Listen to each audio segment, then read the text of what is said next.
Christophe Bordet, bonjour. Bonjour. Karine Denis, bonjour. Bonjour. Bon, on va passer côté jardin avec tous les deux. Et puis en plus, on va parler de solidarité, on va parler de bons plans. Donc ça nous va évidemment très bien dans Ensemble, c'est mieux. Karine, jardiner en harmonie avec la nature. Ces mots vous vont si bien. Jardiner, harmonie, nature. C'est donc possible? Oui, c'est possible. Alors c'est vrai qu'il existe des méthodes de culture aujourd'hui qui sont un petit peu remises au goût du jour parce que j'ai envie de dire qu'elles existent depuis longtemps. Alors c'est ce que j'appelle aussi, bon voilà, c'est ce que j'appelle aussi le bon sens. Alors on va parler tout d'abord de la permaculture qui revient un petit peu au goût du jour, qui date depuis les années 70, qui a été mis au point par deux Australiens. Et en fait, c'est prendre soin de la nature, mélanger des plantes, prendre soin de la terre et prendre soin des hommes. Se dire que finalement, si on pense global et qu'on agit dans le bon sens, ça fonctionne. Exactement. Alors par exemple? Alors en fait, moi j'ai voulu vous prendre pour vous expliquer un petit peu le mode de fonctionnement, l'arbre dans la forêt. Pour vous expliquer effectivement le cheminement des choses et effectivement quand on en parle comme ça, c'est tout de suite une évidence.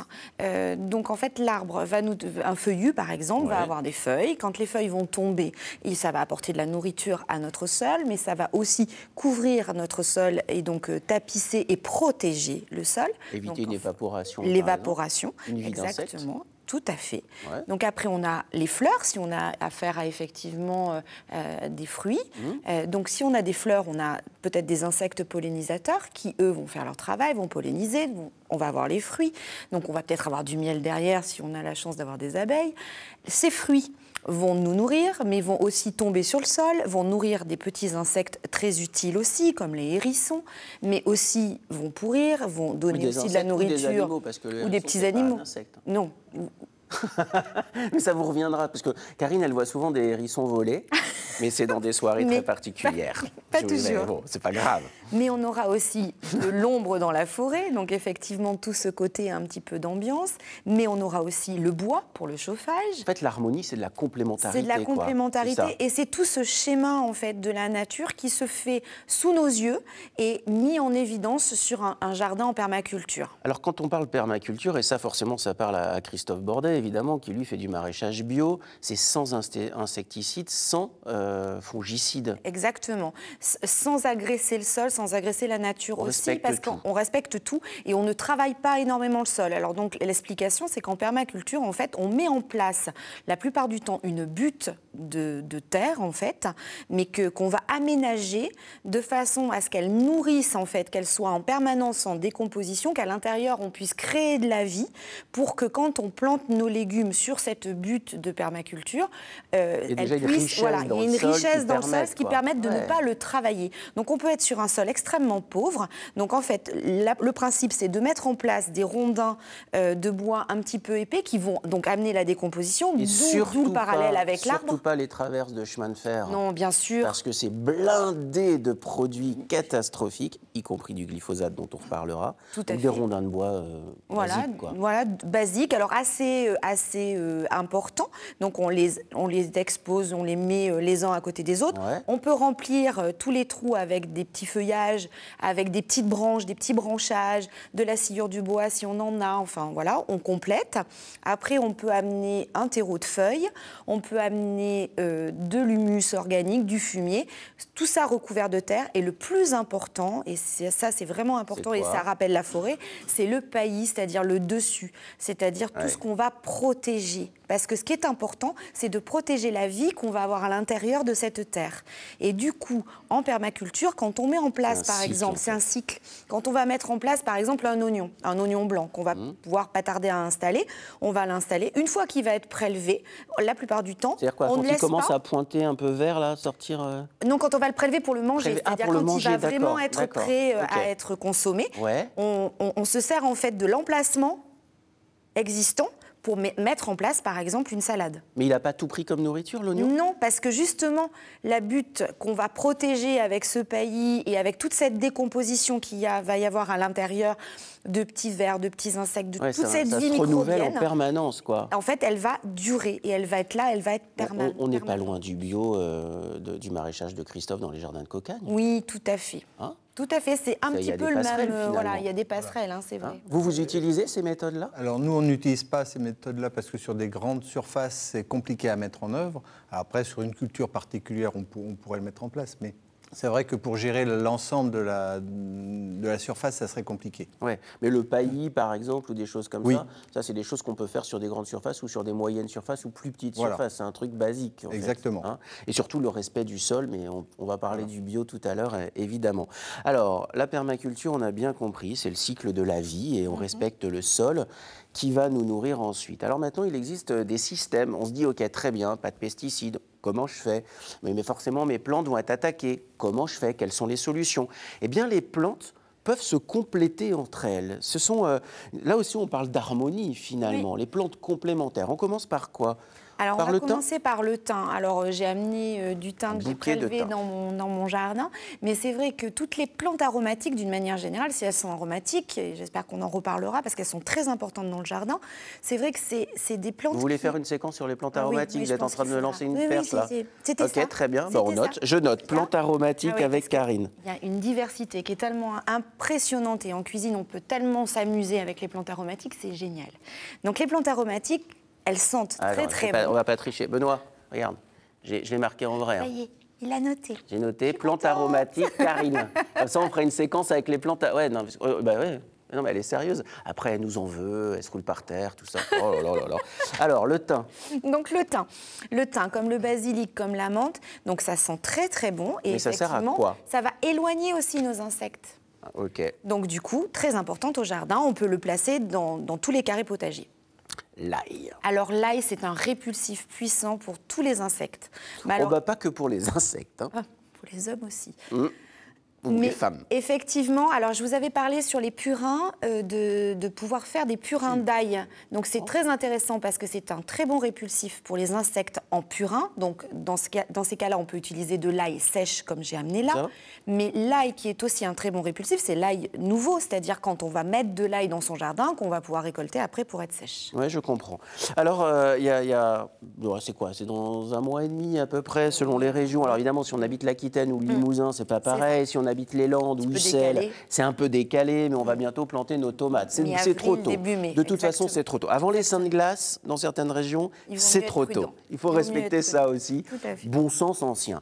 Mais les plantes de tomates, alors là, peuvent être attaquées et il est une plante complémentaire qui est bien utile. Tout à fait, c'est l'œillet d'Inde. Alors c'est vrai que les œillets d'Inde, moi j'aime beaucoup parce que c'est une plante qui est assez jolie, mais qui est assez vive dans le jardin, donc elle fait plaisir et elle met un petit peu de couleur. Mais surtout, elle fleurit tout le temps. Et c'est surtout qu'elle est effectivement très efficace pour éloigner les insectes, vu son odeur, parce qu'effectivement ça sent pas très bon.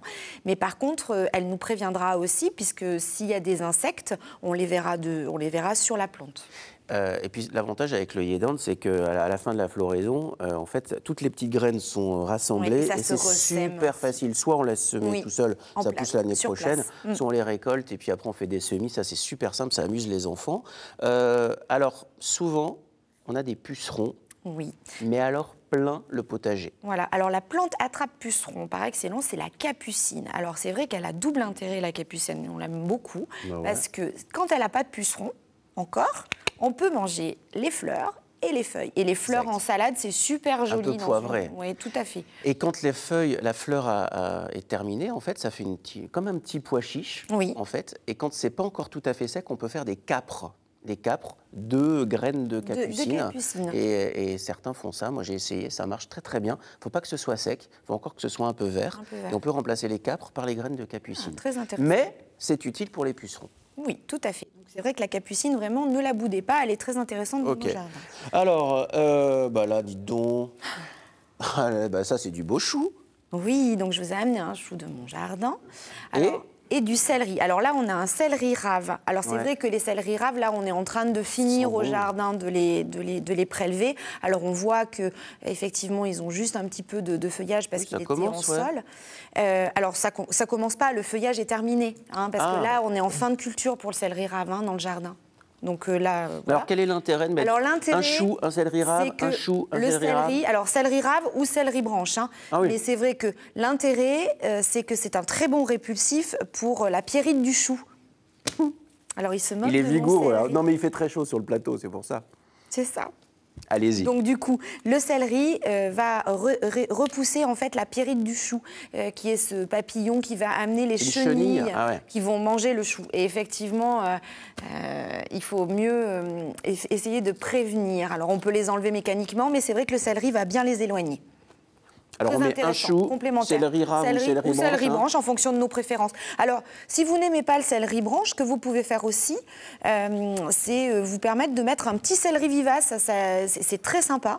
Un céleri vivace perpétuel que vous pouvez utiliser juste avec une petite branche pour mettre dans la soupe. Les carottes et les petits pois. Pourquoi l'association est judicieuse? Alors, carottes, petits pois ou fèves, toutes les légumineuses. Alors, la légumineuse par excellence, quand elle pousse, donc ça c'est le petit pois bien sûr, c'est à l'extérieur, mais la racine de la légumineuse a une concentration dans la racine d'azote. D'accord? Donc quand vous mettez vos légumes racines à côté, qui sont les carottes, qui ont elles besoin d'azote, pour pousser. Quand vous avez récolté vos petits pois ou vos fèves, surtout vous laissez en place en fait les racines. Les racines, vous laissez en place vos fèves et vos petits pois, le feuillage, et au fur et à mesure de la décomposition de la racine, elle va libérer cet azote et nourrir vos carottes à côté. Eh ben, c'est pas bête. Hein. C'est pas bête. Alors. Nous avons un petit lapin. J'adore ça, les carottes crues. C'est un truc de balade. Alors là, j'aurais pas du tout pensé. Oui. Il faut qu'on aille vite, Karine, parce qu'il y a tellement de choses à dire. Pommes de terre et radis, pourquoi? Pommes de terre et radis, pourquoi? Le radis est une plante de cycle court. Il lui faut à peu près 3 semaines pour venir à maturation. La pomme de terre, elle, par contre, a besoin d'un peu plus de temps. Quand on va installer nos pommes de terre, ça va former une petite butte. Pour éviter l'évaporation de cette butte, on peut mettre des cultures courtes, du style, effectivement. Donc ça, c'est dans la butte. Voilà, ça, c'est dans la butte. Donc, et par-dessus la butte, on met des graines de radis. Exactement, des graines de radis qu'on récoltera au bout de 3 semaines, ou alors éventuellement de la salade, pareil, qui est sur un temps de culture assez court, mais qui va protéger la butte et éviter donc l'évaporation de l'humidité. C'est plutôt malin. C'est plutôt intéressant. Alors, ceux qui cultivent de la vigne, et Christophe tout à l'heure, pendant les répétitions, opinait du chef, on a tous vu ces pieds de vigne, ces pieds de rosier au bout des rangs de vigne. Et là, on se dit, c'est pas que pour faire beau. C'est pas que pour faire beau. Alors, c'est vrai que le rosier est extrêmement sensible à une maladie qu'on connaît tous bien, qui est l'oïdium. Christophe, l'oïdium. Voilà. Le feutrage blanc. Oui, parce que ça ressemble à une petite mousse, hein, c'est ça, sur la feuille. Qui s'en va si vous avec votre doigt, si vous l'enlevez. Mais qui est destructrice pour la plante, pour le coup. Voilà. Donc, du coup, effectivement, les rosiers vont nous prévenir de l'apparition de l'oïdium, puisque c'est eux qui sont extrêmement sensibles. Et en bout de rang de vigne, effectivement, on en mettait comme ça, on voyait quand l'oïdium pouvait être présent et ça nous permettait comme de une prévenir. Tête de gondole, quoi. C'est une vigie qui dit hop, hop, hop. Il va falloir réagir. J'ai l'oïdium. J'ai l'oïdium. Et après, on peut traiter. Exactement. Le plus naturellement possible, si possible. Il va sans dire. Permaculture, les plantes complémentaires. Si vous n'avez pas tout noté, vous nous écrivez, on vous dira comment préserver le chou des chenilles, aider les pommes de terre et les radis à bien s'entendre, les petits pois et les carottes, on vous dira tout ça. Alors, permaculture, les plantes complémentaires, il manque la biodynamie, vous savez, jardiner avec la lune montante, lune descendante. Est-ce que ça fonctionne vraiment? Anne-Marie Baillarger est allée à la rencontre d'un agriculteur qui est convaincu par la méthode. Regardez. Une pleine lune bien blanche, l'unique satellite de la Terre, aurait des effets sur nos plantes. Il ne s'agit pas de sorcellerie, mais d'une vision originale de l'agriculture. Elle date du début du siècle dernier. Il s'agit de la biodynamie. Dans la première moitié de lune, jusqu'à la pleine lune, on est très attentif en termes de prophylaxie. Et sur la phase lunaire descendante, on va plutôt être dans un regard et un accompagnement de relaxation pour les plantes. Donc on va plutôt, à l'inverse, en phase montante, être sur un accompagnement de défense pour la plante. Emmanuel Bienvenu est un adepte. Il en profite pour nettoyer ses parcelles de vignes. Il se plie aussi au rituel de mystérieuses préparations à base d'extrait de silice ou encore de prêle ou d'ortie. C'est dans le but de faire une décoction pour appliquer sur la vigne, pour énergiser la vigne et stimuler ses défenses naturelles. Une fois la cueillette terminée et les herbes séchées, il faut procéder à un savant mélange. On met en macération 24 heures dans de l'eau de pluie énergisée au soleil, un mélange de prêle et d'ortie fraîchement cueillis et séchés dernièrement pendant 24 heures avant de remonter en température cette préparation à 85 degrés. Ensuite, on filtre. La solution la plus pure est répandue sur la vigne tôt le matin ou tard le soir, afin de protéger la préparation des rayons du soleil. Aujourd'hui, cette vigne, malgré les intempéries qu'on a eues ces derniers temps, a su, je pense, par ses préparations biodynamiques, être suffisamment forte pour résister aux parasites et aux maladies cryptogamiques. Emmanuel Bienvenu est tombé dans la biodynamie avec son installation en 2016.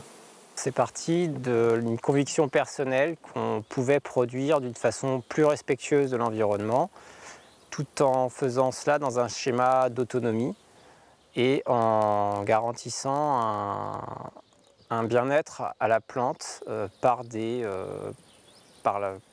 l'emploi de ce qui nous entoure et ce qui nous environne. C'est un Autrichien, Rudolf Steiner, qui a découvert en 1920 les principes de la biodynamie. Ce type de culture est de plus en plus prisé par les viticulteurs qui souhaitent se rapprocher de la vigne et du sol. Alors, bonne méthode ou pas, Karine ? Très bonne méthode, ça mélange un petit peu tout ce qu'on a dit depuis le début, c'est-à-dire qu'effectivement l'harmonie, les plantes, les purins, etc. Mais par contre, ce qu'on retiendra pour le particulier, c'est qu'en lune plutôt montante, on fera plutôt des semis, donc on s'occupera de toutes les graines. Ce qui ira vers le ciel. Voilà, et en lune descendante, on s'occupera plutôt des plantations et des boutures. Ben voilà, vous en saviez plus sur la biodynamie. Merci beaucoup, Karine.